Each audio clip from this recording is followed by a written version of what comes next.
خانه‌ای در خیابان فریمن با ظاهری عادی و خاموش، اما هیچ کس نمیدونه توی این دیوارهای ساکت چه چیزهایی پنهانه. شماره 47.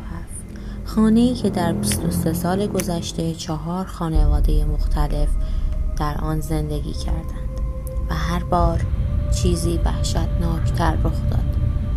اولین خانواده فقط 3 هفته بعد از اساس کشی شبانه ناپدید شدند.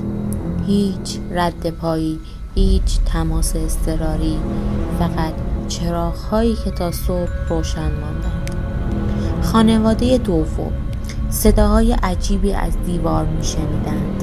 وقتی می‌خواستند دیوارها را بشکافند به اتاق پنهانی رسیدند. در آن اتاق فقط یک صندلی زنجیردار بود و دیوارهایی پر از خراش‌های ناخن.